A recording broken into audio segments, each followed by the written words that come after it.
আলোচনা হবে নিয়ন্ত্রিত সংখ্যাকে নিয়ে।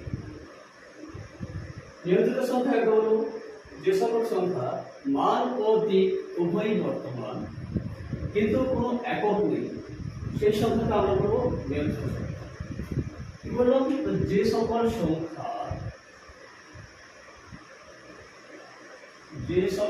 সংখ্যার মান ও দিক আছে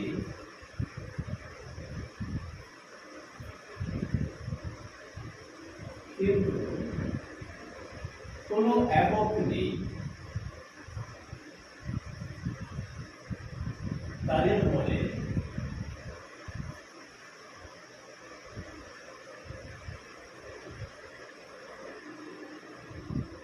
নিয়ন্ত্রিত সংখ্যা। কি বললাম? মান থাকবে, দিক থাকবে কিন্তু কোনো একক থাকবে না। আমি একটা সংখ্যাকে ধরে নিলাম +7, আরেকটা সংখ্যা ধরে নিলাম -3, আরেকটা ধরে নিলাম 4। এখানে +7 মানে কি বোঝাচ্ছে? ধনাত্মক দিকে একটা সংখ্যা যার মান 7, -3 মানে কি বোঝাচ্ছে? ঋণাত্মক দিকে একটা সংখ্যা যার মান 3। ব্যাপারটা কিরকম? আমি এখানে একটা রেখা টেনে নিলাম, এই রেখার যে কোনো একটা বিন্দুকে আমি 0 ধরে নিলাম। 0 ধনাত্মক হলো, ঋণাত্মক হলো। সেজন্য কি করলো যে এই সংখ্যার দিকে ডান দিকে আমি ধনাত্মক সাইড দিলাম আর বাম দিক আমি ঋণাত্মক সাইড দিলাম। +7 তার মানে ধনাত্মক দিক।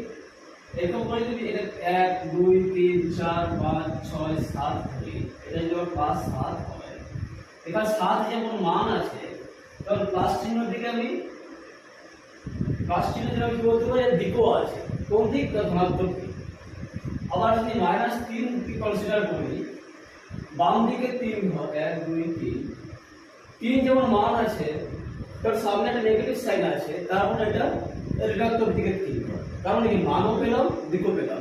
কিন্তু আমি বলিনি যে +7 কেজি বা -3 লিটার, এভাবে কিছু বলিনি। কারণ আমি একক কোনো উল্লেখ করিনি, শুধু উল্লেখ করেছি কি? মান আর দিক।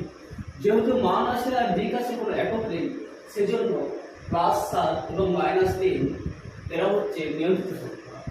আবার যে একটা সংখ্যা ধরেছিলাম 4, এখানে শুধুমাত্র মান পেয়েছি, কোনো দিক পাইনি, এককও পাইনি, তাহলে এটা একটা নিয়ন্ত্রিত সংখ্যা হবে না। আবার যদি আমি 4 কেজি লিখতাম, মান আছে, একক আছে,